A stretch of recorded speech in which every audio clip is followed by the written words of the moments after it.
Hello everyone. तो दोस्तों आज हम स्टार्ट करेंगे 11th क्लास की फिजिक्स और उसका कंप्लीट हम कोर्स देखेंगे। ये जो आपको मैं फिजिक्स कराने जा रहा हूँ ये बिल्कुल इजी मेथड में होगी, क्योंकि आप 10th करके डायरेक्ट 11th में आते हो तो आपको एक बेसिक जो है पता होना चाहिए, क्योंकि 10th और 11th में बहुत सारा फर्क होता है। उसी फर्क के हिसाब से मैं आपको पढ़ाऊंगा, ये नहीं कि एकदम हाई लेवल से स्टार्ट कर दूंगा। साथ साथ आपका नीट हो गया, यूजी नीट है, जो आईआईटी है, उन सब के लिए भी एनटीपीसी या ओलंपियाड कोई भी कॉम्पिटिटिव एग्जाम होगा उसमें भी हेल्पफुल होगी। साथ साथ हम प्रीवियस ईयर के क्वेश्चंस देखेंगे जो नीट में आए हुए हैं और कॉम्पिटिटिव एग्जाम में आए हुए हैं। तो चलिए आज का जो हमारा टॉपिक होगा वो यूनिट नंबर फर्स्ट स्टार्ट करते हैं, और यूनिट नंबर फर्स्ट में फंडामेंटल जो है फिजिकल वर्ल्ड के बारे में पढ़ेंगे, क्योंकि आपकी पहली यूनिट का नाम है physical world and unit and measurement. तो सबसे पहले पार्ट फर्स्ट के अंदर पहला पार्ट स्टार्ट करेंगे, उसके अंदर आएंगे हम फिजिकल वर्ल्ड में।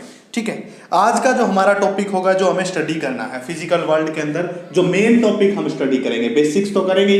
सबसे पहले तो हम बेसिक्स पढ़ेंगे और सेकंड हम पढ़ेंगे क्या, फंडामेंटल फोर्सेस। फंडामेंटल फोर्सेस, ठीक है। तो हमें बेसिक के साथ साथ क्या पढ़ेंगे, मेन टॉपिक हमारा होगा फंडामेंटल फोर्सेस का। ठीक है, आप अगर कंप्लीट वीडियो के साथ बने रहेंगे तो मैं गारंटी लेता हूं आपके लिए फिजिक्स बिल्कुल आसान हो जाएगी। फिजिक्स का फोबिया, जिसको डर है, वो आप अपने अंदर मत पालिए, क्योंकि जब आप किसी सीनियर से पूछते हो तो कहते हैं कि फिजिक्स तो बहुत मुश्किल है। ऐसा कुछ भी नहीं है, अगर आप उसे समझ के करोगे तो बहुत ही ईजी है, और मैं आपके लिए और भी ज्यादा ईजी बना दूंगा। बेसिक पढ़ेंगे, फंडामेंटल फोर्सेस, ये दो टॉपिक देखने हैं आज के लेक्चर में पार्ट फर्स्ट में। अगर आपने हमारे चैनल एमएस पथेरिया को सब्सक्राइब नहीं किया तो कर लीजिए, लाइक शेयर और कमेंट कीजिए, और सब्सक्रिप्शन के साथ साथ आप इसको आप करना है, बेल आइकन को जो है प्रेस करना है, ताकि सबसे पहले नोटिफिकेशन मिले। फ्री ऑफ कॉस्ट है, कोई पैसा आपका नहीं लगेगा, बिल्कुल फ्री ऑफ कॉस्ट ये सेवा। तो फिजिकल वर्ल्ड में क्या होता है फिजिकल वर्ल्ड? देखिए स्टूडेंट, जो फिजिकल वर्ल्ड होता है वो हमारे चारों ओर की दुनिया होता है। वर्ल्ड का मतलब दुनिया। तो हमारे चारों ओर जो भी चीजें आपको दिखाई देती हैं नेचर में, पेड़ पौधे या कोई फिनोमिना नेचर में एग्जिस्ट हो रहा है। कोई फिनोमिना का मतलब होता है कोई भी चीज बनना या उसके प्रोसेस को, यानी कि कोई भी चीज जो घटित हो रही है इस पूरे वर्ल्ड के अंदर, उसको फिजिकल वर्ल्ड कहेंगे। फिजिकल वर्ल्ड के अंदर हमें किसके अंदर आती है, साइंस के अंदर आती है। देखिए फिजिकल वर्ल्ड किसके अंदर हमारा आता है, साइंस। और साइंस क्या चीज होती है? देखिए स्टूडेंट, जो साइंस एक सिस्टम होता है जो ऑर्गेनाइज किया जाता है इस तरीके से, ताकि हम नेचर और नेचुरल फिनोमेना को अच्छी तरीके से पढ़ सके। तो क्या होता है, साइंस इज सिस्टम। ये जनरल बात है, ये आपको पता होनी चाहिए, कोई भी आपसे पूछ सकता है, इसलिए मैं बता रहा हूं। Science is a system in which we study nature and natural phenomena ठीक है। जितनी भी जो हमारी प्रकृति है उसके बारे में, और उस प्रकृति में जितनी भी घटनाएं घटित हो रही हैं उसके बारे में स्टडी करने के प्रोसेस को हम क्या कहते हैं, साइंस कहते हैं। ठीक है, तो एक सिस्टम होता है जिसके अंदर कोई प्रकृति भी है, और उसके अंदर प्रकृति के अंदर होने वाले सारे फिनोमिना भी हैं, उसकी स्टडी को हम क्या कहते हैं, साइंस कहते हैं। अब जब हम बात करते हैं साइंस, तो साइंस जो है दो भागों में डिवाइड कर दी गई है। इसके टू टाइप्स बना दिए गए हैं। एक तो हमारा होता है बायोलॉजिकल साइंस, ठीक है, और दूसरी हमारे पास हो जाती है फिजिकल साइंस। ठीक है, बायोलॉजिकल जो साइंस है, बायोलॉजिकल साइंस जो जीवित चीजें होती हैं उनसे रिलेटेड, जैसे हम जीवित हैं, जो हमारे पेड़ पौधे भी सांस लेते हैं वो भी बायोलॉजी में आते हैं। कोई जानवर है, पशु है, पक्षी, उसको हम कहते हैं बायोलॉजिकल साइंस। और इसके अलावा जो नेचर में अलग जो फिनोमिना घटित हो रहे हैं उसको हम क्या कहते हैं, फिजिकल साइंस कहते हैं। ठीक है, जो जीवों से रिलेटेड है उसको बायोलॉजिकल, और नेचर में जो फिनोमिना घटित हो रहे हैं, जैसे कि आप मोशन में हो, आप कोई भी स्पेस में जो टाइम है, आपकी टाइम चल रहा है, कोई आपके चारों ओर स्पेस है, वो आप मूव कर रहे हो, चल रहे हो, उसमें जो हमारी घड़ी होती है उसमें टाइम चल रहा है, उन सब की स्टडी को हम क्या कहते हैं, फिजिकल साइंस कहते हैं। ठीक है, अब बायोलॉजिकल साइंस का हमारा कोई काम नहीं, हमें मतलब है फिजिकल साइंस से। फिजिकल साइंस के दो पार्ट होते हैं, एक होता है फिजिक्स और दूसरा होता है केमिस्ट्री। ठीक है, दूसरा केमिस्ट्री। अब केमिस्ट्री का हमारा कोई काम नहीं है, वो सारी की सारी रिएक्शन से रिलेटेड होती है। हमारा सिर्फ काम है किससे, फिजिक्स से। हम सिर्फ स्टडी करेंगे फिजिक्स को। तो हमारी जो फिजिक्स को स्टडी करना है तो समझिए फिजिक्स क्या होती है। अब हमें डेफिनेशन देखनी है फिजिक्स की। तो चलिए, व्हाट इज द फिजिक्स? ठीक है, what is the physics? Physics क्या है? फिजिक्स एक साइंस है जो डील करती है किसकी स्टडी की? Study of motion, study of time, study of space, इन चीजों की। तो हम क्या कहेंगे? Physics is the science which deals with study of motion, time, space, etc. इन सब का मतलब क्या? देखिए मैं यहाँ पे आपको कोई सिस्टमेटिक डेफिनेशन नहीं बता रहा हूं। अगर मैं सिस्टमेटिक डेफिनेशन आपको बता दूं एग्जैक्टली और बुक वाली, तो आपको याद नहीं रहेगी। मैं आपको ऐसी चीजें बता रहा हूं जो आपको याद रहे। अगर कोई आपसे पूछे, क्योंकि आप साइंस ले चुके हो, तो आपको 11th क्लास में कोई भी पूछ लेगा जनरल की साइंस क्या होती है, तो आप बता सको। किताब वाली, बुक वाली ज्यादा टाइम याद नहीं रहती। हमेशा याद रखना, बुक का रट्टा नहीं मारना हमें। अगर बुक का रट्टा मारोगे तो आप फिर कर नहीं पाओगे, साइंस आपसे चल नहीं पाएगी। केवल आपको क्या करना है, उस चीज को एक अपने माइंड में कहानी की तरह उसको हिंदी में याद रखो और उसको इंग्लिश में ट्रांसलेट कर लीजिए। अगर आपकी इंग्लिश स्ट्रॉन्ग है तो आप इंग्लिश में उसको समझ लीजिए। दोनों बातें मैं दोनों में पढ़ाऊंगा। तो क्या होता है, ये फिजिक्स एक साइंस होती है जो टाइम, स्पेस और मोशन ऐसी चीजों से रिलेट होती है। यानी कि हमें, जैसे कि कोई बॉडी मोशन में है, कोई बॉडी का मतलब आप खुद ले लीजिए, कोई पशु पक्षी, कोई और कोई ऑब्जेक्ट ले लीजिए, घर में कोई कुर्सी आप उसको उठा के चल पड़े तो वो मोशन में आ गई। वो मोशन में क्यों आई है? कोई जो हमारी घड़ी है उसकी क्लॉक चल रही है टाइम के साथ, वो क्यों चल रही है? हमारे चारों ओर का स्पेस है, ये क्या है, इसमें कौन से फिनोमेना और नेचुरल, उन सब की स्टडी को हम क्या कहते हैं? फिजिक्स कहते हैं। ठीक है, तो ये साइंस और फिजिक्स के बारे में मैंने आपको बता दिया। अब सबसे पहले ये था हमारा बेसिक, जो बेसिक के बारे में पढ़ना था। अब हम पढ़ेंगे फंडामेंटल फोर्सेस के बारे में। तो देखिए फंडामेंटल फोर्सेस क्या होते हैं। मेरी यही कोशिश रहेगी कि मैं आपको इजी से इजी जो है चीजें प्रोवाइड कर पाऊं, और मैं कर भी दूंगा, बस आप साथ साथ बने रहिए। अब हम बात करते हैं फंडामेंटल फोर्सेस की। ठीक है, देखिए फंडामेंटल फोर्सेस। अब फंडामेंटल फोर्सेस क्या होते हैं? फंडामेंटल फोर्सेस एक्चुअल में क्या होता है कि जैसे कि मैं, ये मेरा हाथ है, मैं इस हाथ से इसको अंदर की तरफ पुश कर रहा हूं, मतलब इसके ऊपर फोर्स लगा रहा हूं। अगर मैं यहाँ पे कोई होता, मैं इसको बाहर की तरफ खींचूं तो ये भी फोर्स है। इन फोर्स की स्टडी के लिए ये जितने भी फोर्स होते हैं, मैंने किसी हाथ से लगाया या कोई चीज है किसी चीज को खींच रही है, सब फोर्स, तो उनकी स्टडी के लिए सबसे पहले एक सिस्टम बनाएगा। क्योंकि कोई भी चीज स्टूडेंट ऐसे नहीं पढ़ी जाती दोस्तों, उसके लिए हमें क्या करना पड़ता है? एक सिस्टम बनाना पड़ता है। और वो सिस्टम बनाने के लिए हमने क्या किया? 4 फोर्सेस बना दिए, जिनको हम क्या कहते हैं? Fundamental forces. कौन से फोर्स होते हैं फंडामेंटल? जो नेचर के अंदर एग्जिस्ट करते हैं, प्रकृति के अंदर एग्जिस्ट करते हैं। तो हम लिख सकते हैं these are the forces, these are the forces which exist in nature, which exist in nature, exist in nature. मैं आपको एग्जांपल भी देता चलूंगा कि नेचर में कैसे एग्जिस्ट करते हैं। तो ये फंडामेंटल फोर्स वो होते हैं जो नेचर में एग्जिस्ट करते हैं, उन्हीं को फंडामेंटल कहेंगे, उसके अलावा किसी को नहीं कहेंगे।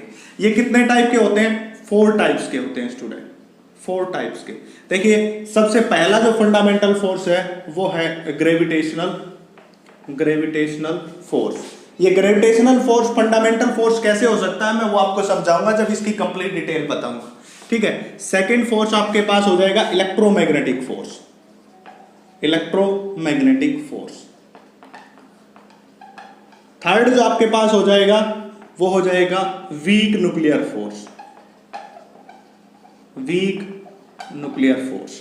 फोर्थ जो आपके पास हो जाएगा वो हो जाएगा स्ट्रॉन्ग न्यूक्लियर फोर्स। ठीक है, ये 4 फोर्स हो जाएंगे, gravitational force, electromagnetic force, weak nuclear force और स्ट्रॉन्ग न्यूक्लियर फोर्स। ये चारों फोर्स फंडामेंटल होते हैं। इसके अलावा इस दुनिया में कोई भी फंडामेंटल नहीं है। अगर आपसे कोई क्वेश्चन पूछा जाए इनसे अलग, कोई लिख दे कि स्प्रिंग फोर्स, कोई कहते हैं स्प्रिंग फोर्स। अगर स्प्रिंग फोर्स का आपको समझना है तो आपने पहले पेन देखे होंगे, उस पेन के अंदर एक स्प्रिंग निकलता था। वो स्प्रिंग को अगर मैं प्रेस कर दूं और प्रेस करके छोड़ दूं तो एकदम वो ऐसे बाहर आता है, पहले तो प्रेस हो जाता है फिर बाहर आता है, तो उसको हम क्या कहते हैं? स्प्रिंग फोर्स, क्योंकि वो स्प्रिंग के ऊपर लगा हुआ है। अगर कोई पूछे कि स्प्रिंग फोर्स एक फंडामेंटल है, आप मना कर दीजिएगा, इन चारों के अलावा कोई भी फंडामेंटल फोर्स नहीं होता है। चलिए इसके बाद हम एक एक करके सबको स्टडी करते हैं। सबसे पहला जो हमारा फोर्स होगा वो होगा ग्रेविटेशनल फोर्स।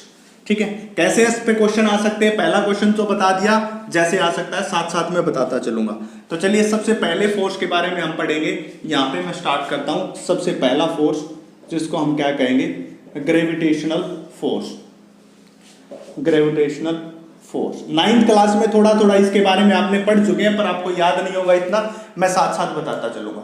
क्या होता है कि मान लिया जाए, देखिए ये मैं दो पेन है मेरे पास, एक ये रहा एक ये रहा, दो बॉडीज हैं। इन दोनों बॉडीज के बीच एक फोर्स होता है, इन दोनों बॉडीज के बीच क्या होता है, एक फोर्स होता है, उसी को हम क्या कहते हैं, ग्रेविटेशनल फोर्स होता है।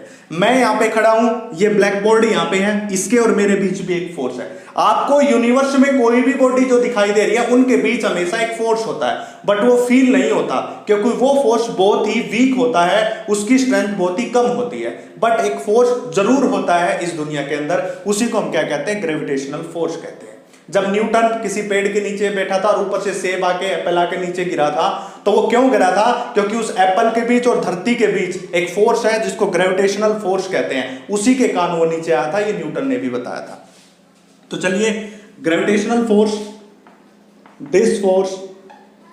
This force exist between the two mass bodies. ये फोर्स किसके बीच एग्जिस्ट करता है, कि नहीं, दो मास बॉडीज के बीच एग्जिस्ट करता है। जैसे कि आप बात करते हो फोर्स इज इक्वल टू में जी m1 m2 बाय में r का स्क्वायर। ये कैसे हुआ, जैसे कि एक बॉडी ये है, दूसरी बॉडी ये है, ठीक है, इसका मास m1 है, इसका मास क्या m2, और दोनों के बीच की डिस्टेंस क्या r है। तो ये फोर्स हो जाएगा, इन दोनों के बीच जो फोर्स होगा वो g m1 m2 by r square. Actual में होता क्या है, एक्चुअल में होता ऐसा है कि जो फोर्स होता है ये डायरेक्टली प्रोपोर्शनल होता है m1 m2 बाय में r का स्क्वायर। m1 m2 दोनों की multiply divide by r square. जैसे ही प्रोपोर्शनलिटी साइन हटाते हो तो कोई कांस्टेंट आता है। फिजिक्स 11th क्लास की स्टार्ट करते ही एक पॉइंट मैं बता देता हूं जो पूरी फिजिक्स में 11th और 12th में काम आएगा। वो क्या है, जब कभी भी ऐसा प्रोपोर्शनलिटी का साइन हटाओगे तो एक कांस्टेंट आएगा। उस कांस्टेंट को कहीं g से लिखोगे, कहीं k से लिखोगे, कहीं c से लिखोगे, वो अलग अलग तरीके से, बट हमेशा याद रखना प्रोपोर्शनलिटी कांस्टेंट आता है जब प्रोपोर्शनलिटी का साइन हटाते हो। तो यहाँ पे कौन आया, g आया, ठीक है, m1 m2 बाय में r का स्क्वायर। और ये जो g है हमारा, इसको हम क्या कहेंगे, ग्रेविटेशनल कांस्टेंट कहेंगे, ग्रेविटेशनल कांस्टेंट कहेंगे, ठीक है। इस g को हम क्या कहेंगे, ग्रेविटेशनल कांस्टेंट कहेंगे, क्योंकि ये ग्रेविटेशनल फोर्स में आया, ठीक है। तो ये था कि नहीं दो बॉडीज के बीच। अब इसके बाद इंपॉर्टेंट बातें, ये तो हमने बता दिया कि नहीं दो बॉडीज के बीच है, इसकी इंपॉर्टेंट है प्रॉपर्टीज। यहां से क्वेश्चन आता है जब आप बोर्ड्स के एग्जाम देते हो, 11th क्लास के एग्जाम देते हो, तो प्रॉपर्टीज में से क्वेश्चन 100% आता है। किसी एक, चारों में से किसी एक फोर्स को देके आपसे प्रॉपर्टी पूछ लेगा। तो चलिए, सबसे पहली प्रॉपर्टी आपको पता होना चाहिए कि जो फोर्स है वो डायरेक्टली प्रोपोर्शनल टू m1 और m2 है, इन दोनों का मल्टीप्लीकेशन, और मल्टीप्लीकेशन को हम क्या कहते हैं, प्रोडक्ट भी कहते हैं। तो क्या कहेंगे, this force is it, gravitational force को मैं इट से, इट इज डायरेक्टली प्रोपोर्शनल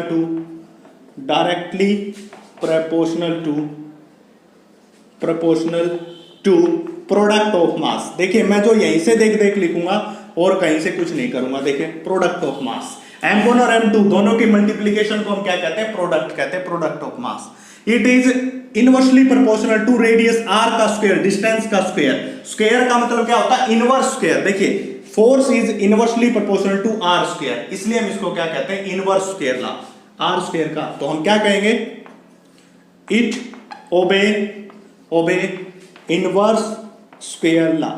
ये किसको ओबे करता है, इनवर्स स्क्वायर ला को ओबे करता है, इट ओबे इनवर्स स्क्वायर ला, ठीक है। इसके बाद देखिए, ये m1 है, इस m2 के ऊपर फोर्स लगाएगा ऐसे, ये फोर्स होगा, देखिए एरो, ये m2 इसके ऊपर फोर्स लगाएगा ऐसे, यही। अगर मैं इस बॉडी को ऐसे खींचूंगा तो ये इसी की डायरेक्शन में तो होगा। मैं यहां से पकड़ के इस बॉडी को खींचूं तो मेरी फोर्स की डायरेक्शन तो यही होगी, इसी टाइप से होगा। मतलब ये कौन सा फोर्स है, सेंट्रल फोर्स, क्योंकि ये बॉडी है और इसका सेंटर ये है, इस बॉडी का सेंटर ये है, तो ये किसकी तरफ काम कर रहा है, सेंटर की तरफ। इसी प्रकार इसका सेंटर ये है, तो ये भी किस तरफ काम कर रहा है, सेंटर की तरफ। तो इसलिए हम इसको क्या कहेंगे, थर्ड इसका, it is a central force, it is a central force. ये कैसा फोर्स है, सेंटर फोर्स है, क्योंकि अलोंग द सेंटर ये क्या करता है, काम करता है। इसके बाद fourth, it is a very weak force, it is very weak force. मैंने बताया था दुनिया का सबसे वीक फोर्स होता है ये, it is very weak force. दुनिया का सबसे वीक फंडामेंटल फोर्स कौन होता है, ग्रेविटेशनल फोर्स होता है। तभी तो बताया इन दोनों पैनों के बीच भी एक फोर्स है, बट आपको दिखाई नहीं दे रहा क्योंकि ये सबसे ज्यादा वीक फोर्स है, ठीक है। इसके बाद पांचवा पॉइंट देखिए, इन दोनों के बीच एक फोर्स आया जिसको Gm1m2 बाय में आर स्क्वायर था। ये जो फोर्स इन दो बॉडीज के बीच फोर्स आने के कारण क्या होता है, एक पार्टिकल होता है, एक पार्टिकल के कारण इन दोनों के बीच एक फोर्स आया है, तो हम क्या कहेंगे, मैसेंजर पार्टिकल या exchange particle is, exchange particle is graviton, exchange particle is graviton. मतलब ये दोनों बॉडीज के बीच जो फोर्स आया, उस फोर्स के बनने का कारण एक पार्टिकल होता है जिसको हम क्या कहते हैं, ग्रेविटोन कहते हैं। एक्सचेंज पार्टिकल इज ग्रेविटोन, ठीक है। इसके बाद नेक्स्ट जो प्रॉपर्टी है, मैं इसको यहां से क्लियर कर देता हूं। इसकी जो नेक्स्ट प्रॉपर्टी है कि ग्रेविटेशनल जो फोर्स होता है वो कैसा होता है, कंजर्वेटिव नेचर का होता है। Gravitational force is conservative force, is conservative force. ये कैसा फोर्स होता है, कंजर्वेटिव फोर्स। देखिए कंजर्वेटिव फोर्स का मतलब क्या होता है, मैं सब आपको बता दूं। मान लिया जाए ये पॉइंट है ए, ये पॉइंट है बी, मुझे इस ए पॉइंट से चल के बी पॉइंट तक जाना है, मतलब हमें एक जगह से दूसरी जगह जाना है। एक तो मैं क्या करूं, सीधा यहां से चले जाऊं, एक मैं क्या करूं, यहां से जाऊं, और एक मैं क्या करूं, यहां से जाऊं। अब ग्रेविटेशनल फोर्स ये कहता है कि चाहे आप ए से बी डायरेक्ट जाइए, चाहे इस पाथ को फॉलो करिए, चाहे यहां से आके होके जाइए, मुझे कोई फर्क नहीं पड़ता है। मैं तो जो ग्रेविटेशनल फोर्स है उसके द्वारा जो वर्क होगा हमेशा सेम रहेगा। यानी कि ए से बी तक जाने में जो वर्क होगा वो इस पाथ के थ्रू जाए, इस पाथ के थ्रू जाए या इसके थ्रू जाए, इसको कोई फर्क नहीं पड़ता, कोई भी पाथ फॉलो करो। मतलब ग्रेविटेशन फोर्स क्या होता है, पाथ इंडिपेंडेंट होता है। क्या होता है, पाथ इंडिपेंडेंट। यहां पे लिख देते हैं दैट इज पाथ इंडिपेंडेंट। ये कैसा होता है, पाथ इंडिपेंडेंट होता है स्टूडेंट, ठीक है। तो gravitational force is conservative force, that is path independent force होता है। इसके बाद seventh property, it does not depend upon medium. ये किसके ऊपर डिपेंड नहीं करता, मीडियम के ऊपर डिपेंड नहीं करता। देखिए इसका मतलब समझिए, मीडियम का मतलब क्या होता है। मान लिया जाए कोई ये दो बॉडीज ले ली, ये मास m1 है, ये मास m2 है, इन दोनों के बीच डिस्टेंस r है। पहली बॉडी ने दूसरे के ऊपर फोर्स लगाया Gm1m2 बाय में r का स्क्वायर। ये पहली बॉडी दूसरे के ऊपर इतना फोर्स लगा रही है। अब इस पूरे सिस्टम को उठा के मैं वाटर में डाल देता हूं, इस पूरे सिस्टम को m1 और m2 और इस r डिस्टेंस पे रख के वाटर में डाल दिया, तब भी ये फोर्स सेम रहेगा, इतना ही फोर्स रहेगा। चाहे आप किसी लिक्विड में डालो, चाहे वाटर में डालो, चाहे हवा में रखो, इन दोनों के बीच फोर्स क्या रहेगा, Gm1m2 बाय में r का स्क्वायर। इसलिए कहा it does not depend upon, किसके ऊपर डिपेंड नहीं करता, मीडियम के ऊपर डिपेंड नहीं करता। इसके बाद इसकी आठवीं प्रॉपर्टी क्या होगी, it is always attractive in nature. Attractive in nature, हमेशा ये क्या होता है, नेचर में अट्रैक्टिव होता है। मतलब कोई भी इस दुनिया की बॉडी हो, हमेशा उनके बीच अट्रैक्शन होगा। इन दोनों के बीच अट्रैक्शन, मेरे इस बोर्ड के बीच अट्रैक्शन, आप दोनों दो स्टूडेंट बैठे हुए क्लास में, उन दोनों के बीच में अट्रैक्शन होता है। जो पेन पेपर होता है उसके बीच में अट्रैक्शन, हमेशा अट्रैक्टिव रहेगा, अट्रैक्शन नेचर का रहेगा, कभी भी रिपल्सिव नहीं होगा, किसी दूसरी चीज को रिपेल नहीं करेगा, हमेशा अट्रैक्ट करेगा। तो ये प्रॉपर्टीज थी 8 प्रॉपर्टी। इन सब प्रॉपर्टी को 1 बाय करके आपको याद है, मेरे हिसाब से याद करने लायक नहीं है, मैंने उस जो फार्मूला है उससे सारी बातें आपको क्लियर कर दी कि कैसे याद करना है, ठीक है। अब चलिए नेक्स्ट में चलते हैं, साथ साथ इसको नोट करते रहिए। अगर आपको इसकी नोट्स की पीडीएफ चाहिए तो आप मेरे को कमेंट सेक्शन में मेंशन कर दीजिए, मैं आपको पीडीएफ भी इस नोट्स की प्रोवाइड कर दूंगा। तो ये तो था हमारा पहला फोर्स। इसके बाद हम करते हैं दूसरे फोर्स की बात, सेकंड फोर्स। देखिए जो सेकंड फोर्स होगा वो आपके पास क्या होगा, इलेक्ट्रोमैग्नेटिक फोर्स, इलेक्ट्रोमैग्नेटिक फोर्स, ठीक है। जैसे कि ग्रेविटेशनल फोर्स किन्हीं दो मास बॉडी के बीच होता है, वैसे ही इलेक्ट्रोमैग्नेटिक फोर्स किन्हीं दो चार्ज बॉडीज के बीच होता है। तो हम क्या कहेंगे, this force exist between two charge body. Same, देखिए सेम जो प्रॉपर्टी आपने पहले की याद की, जो प्रॉपर्टी आपने पहले फोर्स की याद की, वो सारी प्रॉपर्टीज की हैं, इसलिए इन दो फोर्स को याद करना मुश्किल काम है ही नहीं। जो पहले की प्रॉपर्टी वही इसकी प्रॉपर्टी, मैं बताता चलूंगा कैसे सेम है। जैसे कि वो किन्हीं दो मास बॉडी के बीच था, ये किन्हीं दो चार्ज बॉडीज के बीच है। देखिए फोर्स इज इक्वल टू में K Q1 Q2 बाय में R का स्क्वायर। जैसे कि पहला चार्ज Q1 ये रहा, दूसरा चार्ज Q2 ये रहा, दोनों में डिस्टेंस आर है। पहले हम यहाँ पे क्या लेते थे, m1 और m2, Q1 और Q2 ले लिया। उसी की तरह, उसी की एनालॉगी से मैं समझाता जाऊंगा आपको। वहां पे क्या था, force is directly proportional to m1 और m2 प्रोडक्ट ऑफ मास। यहाँ पे होगा force is directly proportional to product of charge. पहली प्रॉपर्टीज यहाँ पे, पहली प्रॉपर्टी लिख देता हूं, it is directly proportional to product of charge, product of charge. वहां पे क्या लिखा था, प्रोडक्ट ऑफ मास लिखा था। वहां पे g कांस्टेंट था, यहां पे k कांस्टेंट है। अब ये देखिए, ये फोर्स भी इनवर्सली किसके है, स्क्वायर के, डिस्टेंस के स्क्वायर के। तो वो क्या था, ओबे करता था इनवर्स स्क्वायर लॉ को। तो ये भी क्या करेगा, it obey inverse square law, it obey inverse square law. ठीक है, आगे बात समझ में। अब जैसा कि वहां पे मैंने बताया था, ये फोर्स था। अब देखिए थर्ड पॉइंट मैं आपके यहां पे लिखता हूं, थर्ड पॉइंट, ये एक चार्ज पार्टिकल Q1 था, ये दूसरा पार्टिकल Q2 है। चार्ज पार्टिकल, चार्ज पार्टिकल कैसे है, जैसे कि आप बचपन में अपने पेन को ऐसे सर में घिस के और फिर जो है पीस ऑफ पेपर ऊपर उठाते थे, वो किसके कारण होता था, इलेक्ट्रोमैग्नेटिक फोर्स के कारण। क्यों, क्योंकि जब आप इसको रब करते थे तो इसके ऊपर एक चार्ज पार्टिकल आ जाता था। वो पॉजिटिव चार्ज का भी हो सकता है, नेगेटिव चार्ज का भी हो सकता है। वो आप, अगर आपको ये लगता है ना कि ऐसे कैसे हुआ, जब आप पेन को रब करोगे तो देखना है थोड़ा सा गर्म हो जाता है पेन, तो वहां से पता चलेगा कि उसके ऊपर एक चार्ज पार्टिकल हो जाता है। क्यों, क्योंकि इलेक्ट्रो का मतलब क्या होता है, चार्ज होता है स्टूडेंट। इलेक्ट्रो का मतलब क्या होता है, चार्ज। तो उसके ऊपर क्या हो जाएगा, एक चार्ज पार्टिकल एग्जिस्ट करेगा, चार्ज पार्टिकल आपको वहां पे मिल जाएगा। ठीक है, जिसके कारण वो पीस ऑफ पेपर को ऊपर उठाता था। तो ये दोनों थे, इन दोनों के बीच डिस्टेंस। ये Q1 चार्ज, इसके ऊपर फोर्स, ये रहा इसका सेंटर, इसकी तरफ लगाएगा।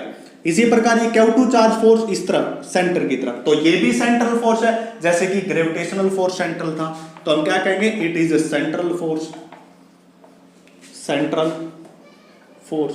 ठीक है, इसके बाद फोर्थ पॉइंट में चलते, सारे वही पॉइंट है, जो उसके पॉइंट थे वही इसके पॉइंट है। वो भी प्रोडक्ट ऑफ मास था, तो product of charge inverse square law को फॉलो करता था, इनवर्स स्क्वायर लॉ। ये सेंट्रल फोर्स है, वो भी सेंट्रल फोर्स था। It is a conservative force, conservative force. तो वो भी कैसा था, कंजर्वेटिव था। ठीक है, वो भी कंजर्वेटिव था, ये भी कंजर्वेटिव। क्यों, क्योंकि अगर यहां से यहां तक ये Q1 चार्ज है, ये Q2, इन दोनों के बीच डिस्टेंस r है। एक मैं ऐसी डिस्टेंस बना दूं, एक मैं ऐसी डिस्टेंस बना दूं, तो क्या कहता है कि इन दोनों के बीच जो फोर्स होगा, उसके द्वारा जो वर्क किया जाएगा, काम किया जाएगा, वो सेम रहेगा। चाहे आप ये पाथ फॉलो करिए यहां से यहां, चाहे आप यहां से जाइए, चाहे यहां से जाइए। इसलिए क्या है, कंजर्वेटिव फोर्स होता है, नेचर इन कंजर्वेटिव होता है। ठीक है, अब चलिए नेक्स्ट पार्ट की तरफ, इसका नेक्स्ट पॉइंट चलते हैं, पांचवा point. It may be attractive, attractive और रिपल्सिव, और रिपल्सिव। देखिए ये अट्रैक्टिव भी हो सकता है, रिपल्सिव भी हो सकता है। इसका मतलब क्या, कोई भी दो पॉजिटिव चार्ज, आपको पता होगा 9th क्लास में पढ़ा जाता है, नहीं आता तो मैं बता देता हूं।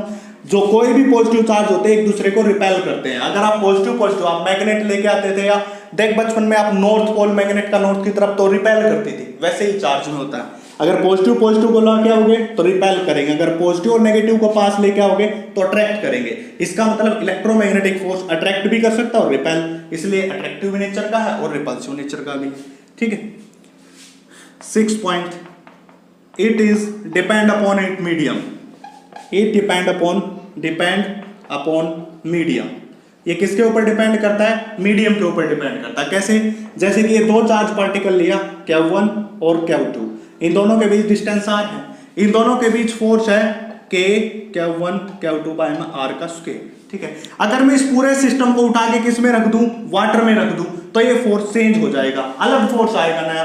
जैसे कि हमने ग्रेविटेशनल में तो क्या लिखा था, चाहे उसको वाटर में रखो चाहे लिक्विड में रखो, हमेशा फोर्स सेम रहता था। यहाँ पे सेम नहीं रहेगा, अलग अलग होगा। इसलिए मैंने कहा इट डिपेंड अपॉन मीडियम, ये मीडियम के ऊपर डिपेंड करता है। ठीक है, अगर आप हवा में है तो फोर्स F1 होगा, वाटर में ले गए तो फोर्स और कुछ होगा, किसी लिक्विड में ले गए तो फोर्स अलग होगा, किसी और चीज में ले गए तो फोर्स अलग होगा, वो लिक्विड के ऊपर डिपेंड करेगा।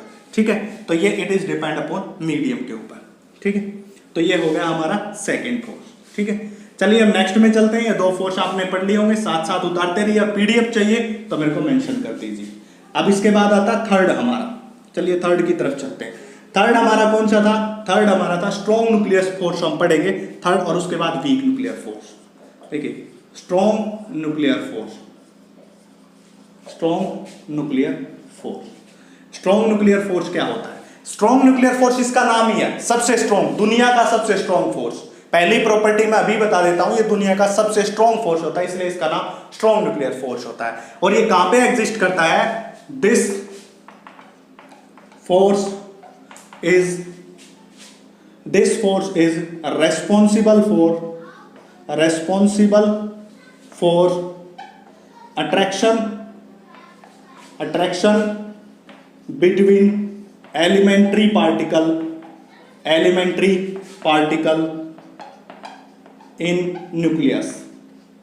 देखिए ये जो फोर्स होता है किसके लिए रिस्पॉन्सिबल, कहां पाया जाता है? जैसे कि हमने वहां बता दिया ग्रेविटेशनल दो मास बॉडीज के बीच, इलेक्ट्रोमैग्नेटिक दो चार्ज बॉडीज के बीच। तो स्ट्रॉन्ग न्यूक्लियर फोर्स कहां पाया जाता है? स्ट्रॉन्ग न्यूक्लियर जो फोर्स होता है वो रिस्पॉन्सिबल होता है, जो होता है attraction between elementary particle in the nucleus. इसको समझिए आप सबको ये पता होगा कि स्ट्रक्चर ऑफ एटम जब आप पढ़ते हो, जब 9th क्लास में या 10th क्लास में आपको बताया जाता है कि सेंटर में कौन होता है? न्यूक्लियस, और इसके चारों ओर कौन घूमता रहता है? इलेक्ट्रॉन। ऐसा आपको बताया जाता है, सेंटर में न्यूक्लियस होता है, इसके चारों ओर इलेक्ट्रॉन घूमता रहता है।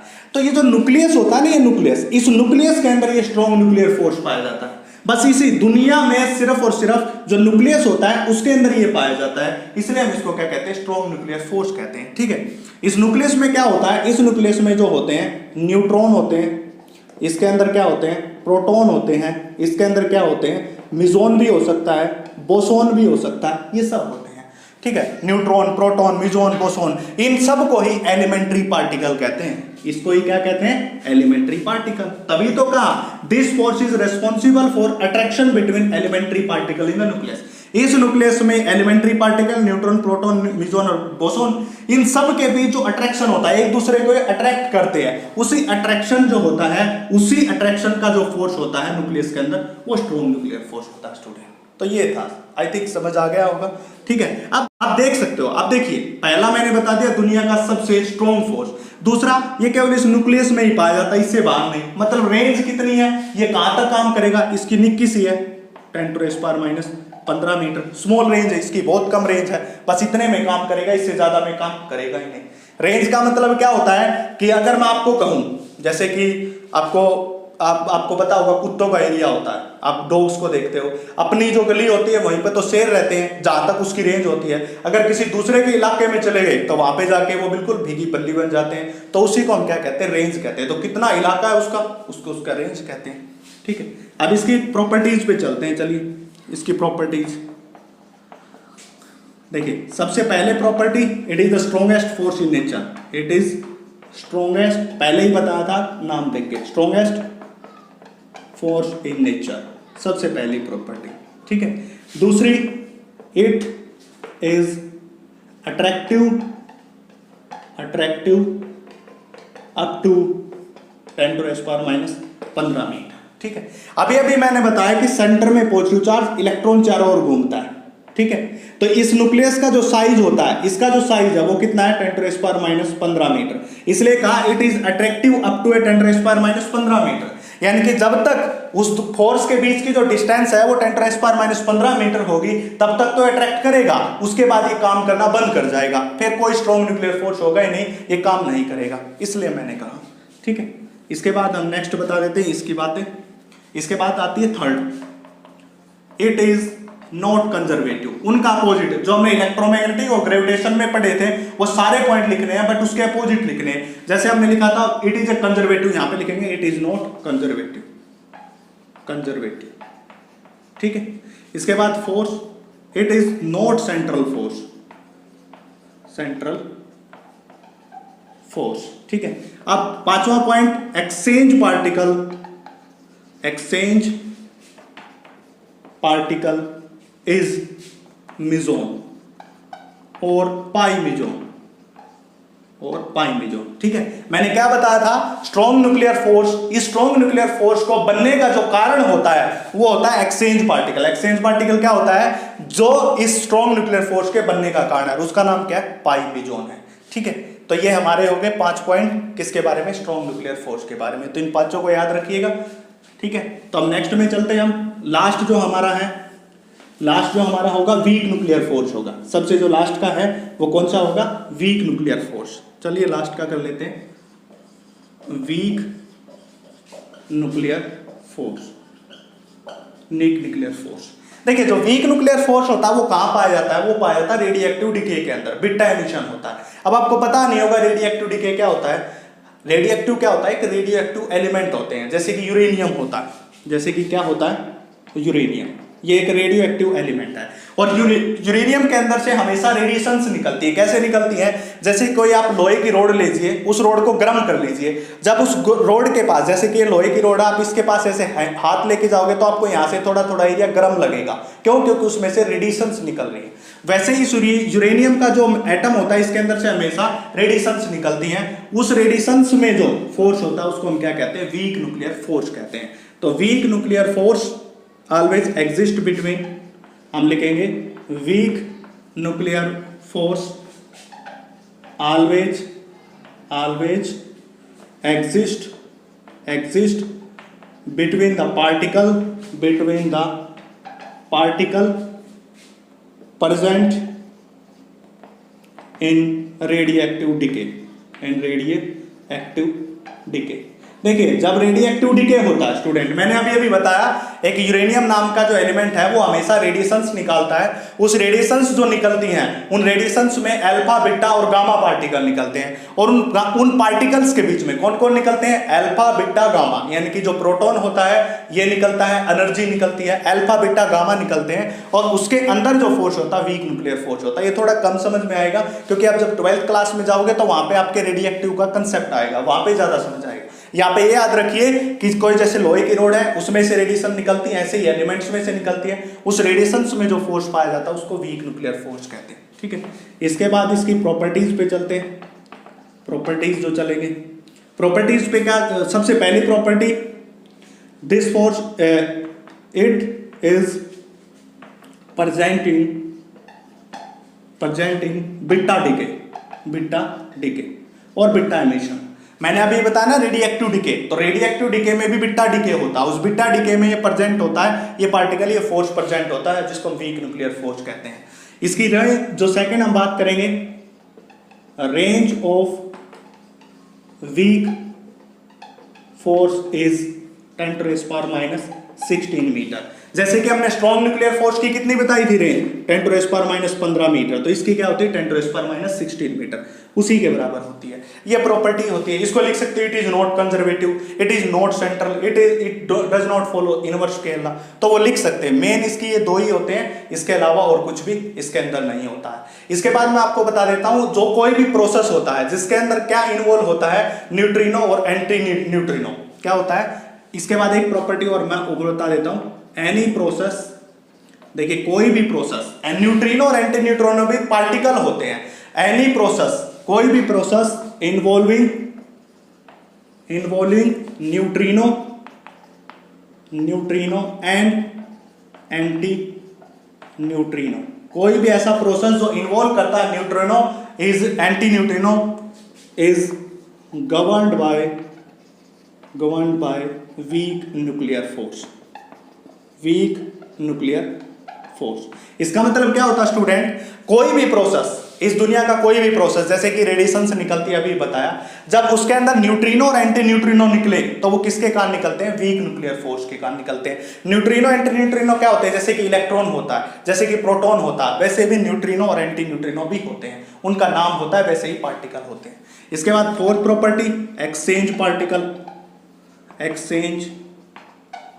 पार्टिकल इज कौन होता है, बोसोन।